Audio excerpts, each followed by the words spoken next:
ધોરણ 8 વિષય હિન્દી કાવ્ય 8 માં કહ એક કહાની। मैथिली शरण गुप्त। राष्ट्रकवि मैथिली शरण गुप्त का जन्म सन 1886। राष्ट्रकवि मैथिली शरण गुप्त का जन्म सन 1886 के चिरगांव जिला झांसी उत्तर प्रदेश में हुआ था। राष्ट्रकवि मैथिली शरण गुप्त नो जन्म सन 1886 ની અંદર चिरगांव जिल्लाની અંદર થયો હતો। बचपन से ही वे कविता में उनकी रुचि थी। बाळपणथी ज तेमने कवितानी अंदर रुचि हती। आचार्य महावीर प्रसाद द्विवेदी की प्रेरणा से वह खड़ी बोली की और मुड़े और उनकी कविता में निखार आया। आचार्य महावीर प्रसाद द्विवेदी की प्रेरणा से वे खड़ी बोली और मुड़े हुए उनकी कविता नी अंदर निखार आव्यो। उन्होंने अपनी कविताओं में भारतीय जीवन को समग्रता से समझने एवं प्रस्तुत करने का प्रयास किया है। एमणे अपनी कवितानी अंदर पोताना जीवननी समग्रता ने समझी अने एवं प्रस्तुत करने का प्रयास किया है। खड़ी बोली हिंदी में आरंभिक उन्नयायों में से एक थे। खड़ी बोली हिंदी नी अंदर आरंभिक नी अंदर उन्नयायों मांथी एक है। साकत गुप्तजी द्वारा लिखित महाकाव्य है। आ साकत छे ए गुप्तजी द्वारा लिखवामां आव्युं महाकाव्य छे।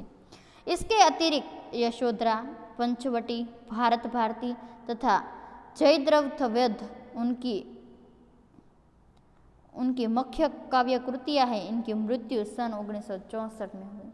आ बधा एना काव्य ग्रंथों छे, कृतियाँ छे अने सन 1964 ની અંદર तेमने मृत्यु थयुं हतुं। मारने वाले से बचाने वाला बड़ा होता है। मारवा वाला करता छे अने बचावी अने उगारे ने ते महान गणाय छे। उस उक्ति चरितार्थ हुई। आ युक्ति छे ए चरितार्थ थाय छे। गौतम बुद्ध के जीवन से संवाद शैली की इस कविता में गौतम बुद्ध के बचपन की एक घटना का उल्लेख है। संवाद शैली नी अंदर आ कविता नी अंदर गौतम बुद्ध नी बचपन की एक घटना नो उल्लेख करवामां आव्यो छे, जेनी अंदर उनका पुत्र राहुल माँ यशोधरा से राजकुमार सिद्धार्थ की उसी कहानी को दोहराने को आग्रह करता है।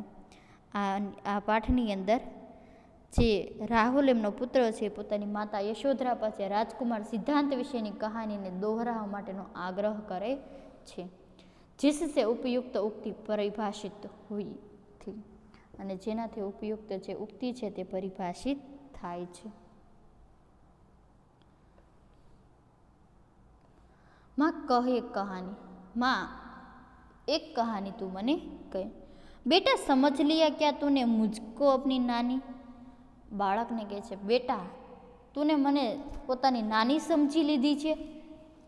कहती है मुझसे यह चेटी। चेटी एटले शुं थाय? कहे छे मने चेटी एटले दासी।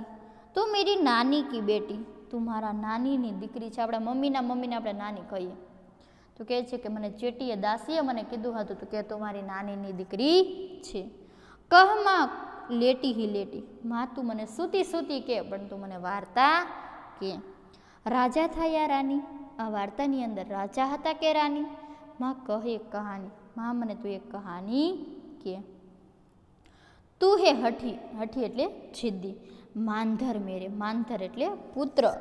तो एक हठीलो छो, एक मारो हठीलो एटले के मारो जिद्दीलो पुत्र छो।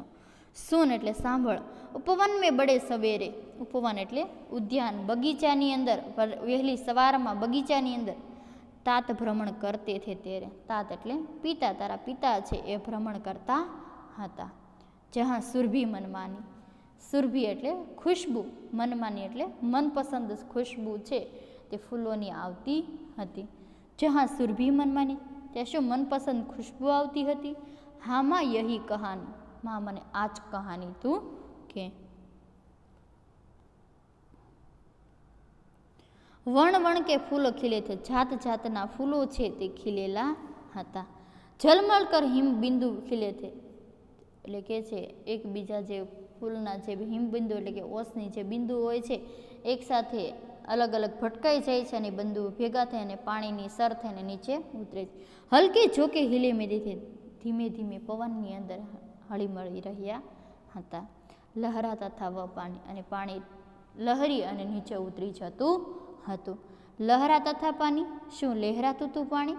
હા હા યહી કહાની, આ જ કહાની મને કે.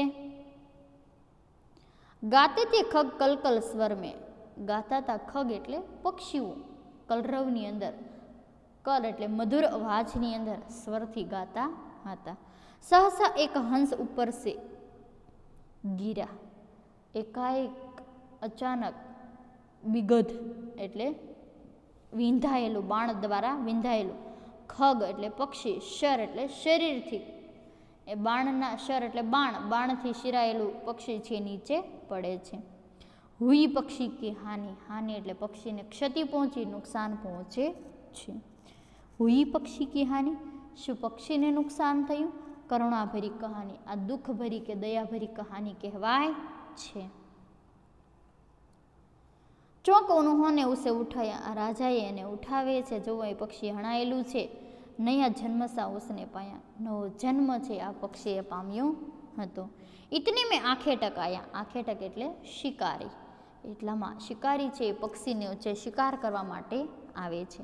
લક્ષ્ય સિદ્ધિકા માની, તેમનું લક્ષ્યનું નિશાન છે તે તાકેલું છે, ચોંકેલું છે, જેને સિદ્ધ થયું હોય તે માટે તે પોતે પક્ષીને લેવા આવે છે. લક્ષ્ય સિદ્ધિકા માની, શું એને લક્ષ્ય કહેવાય છે કે એ શિકારને પોતાનું લક્ષ્ય મનાય છે? કોમલ કઠિન કહાની, કોમલ એટલે મૃદુ, કઠિન એટલે અઘરી કહાની કહેવાય છે. માંગા ઉસને આહત પક્ષી, આહત એટલે હણાયેલું ઘાયલ પક્ષી એને માંગે છે. તેરે તાત કિંતુ થે રક્ષી, પણ તારા પિતા છે એ રક્ષક હતા, તે ક્યારેય પક્ષીને આપે નહીં. તબ ઉસને જો થા ખગ પક્ષી, પણ ખગ પક્ષી એટલે પક્ષીઓ કા માંસ ખાने वाला जो शिकारी था वो खग पक्षी कहा जाता है. હઠ કરને કે ઠાને, તે જીદ કરવા લાગે છે અને તકરાર કરવા લાગે છે. હઠ કરને કી ઠાની, શું હઠ કરવા લાગે છે? અબ બઢ ચલી કહાની, હવે કહાની આગળ વધી. હુઆ વિવાદ સદય નિર્દય મેં, આ વિવાદ છે તે સદય અને નિર્દયની અંદર થાય છે. એટલે સદય એટલે દયાળુ અને નિર્દય એટલે દયા વગરના, હીન. ઉભય આગ્રહી તે સ્વ વિષય મેં, અને બે વચ્ચેની અંદર આ વાત દ્વારા આગ્રહ થાય, એટલે કે છે આ આગ્રહ દ્વારા બંને વિશે વિવાદ થઈ છે. ગઈ બાત તબ ન્યાયાલય, બંનેની વાત છે એ ન્યાયાલય સુધી પહોંચે છે. સુની સભીને જાણી, બધાએ સાંભળી પછી સમજે છે અને જાણે છે. સુની સભીને શું ખરેખર જાણી? વ્યાપક હોય કહાની, શું આ કહાની છે બધાની અંદર વ્યાપક થઈ. રાહુલ તો નિર્ણય કર ઇસકા, રાહુલને કહે છે તું એનો નિર્ણય કર. ન્યાય પક્ષ લેતા હે કિસકા, ન્યાય કોનો પક્ષ લેશે? કહ દે નિર્ભય જય હો જિસકા, તું ભય વગર તું નિર્ણય દે કે કોનો જય થશે. સુન લો તેરી બાની, અને હું તારી વાણી સાંભળવા માંગુ છું. માં મેરી ક્યાં બાની, મારો શું નિર્ણય કે વાણી હોય? મેં સુન રહા કહાની, હું તો ખાલી કહાની સાંભળી રહ્યો છું. કોઈ નિરપતર તો મારે, કોઈ નિર્દોષ કે બેગુનાહ હોય એને કોઈ મારી શકે તો અન્ય ઉસે ક્यों ન ઉબારે, અને બીજો કોઈ કેમ ન ઉબારે, એટલે કે છે તેનો બચાવ કે રક્ષણ ન કરી શકે. રક્ષક પર ભક્ષક કો વારે, અને રક્ષક જ ભક્ષકને શું કહે છે? ભક્ષક એટલે ખાનેવાલા, એટલે કે છે કે જે ભિખારી એટલે રાક્ષસીને મારી શકે છે. ન્યાય દયા કદાની, શું ન્યાય છે તે દયાનું દાનવ કહેવાય છે? ન્યાય દયા કદાની, હા ન્યાય દયાનું દાની કહેવાય છે. તુને સુની કહાની, હા તે આ કહાની સાંભળી. વિદ્યાર્થી મિત્રો, આ કાવ્યની અહીંયા સમજૂતી પૂર્ણ થાય છે. શબ્દાર્થ તમારે પાકી નોટની અંદર લખવાના છે. આ પ્રશ્નના જવાબ સહિત તમને હોમવર્ક આપવામાં આવશે. આ પ્રશ્નો પણ તમારે પાકી નોટની અંદર ઉતારવાના રહેશે. ધન્યવાદ.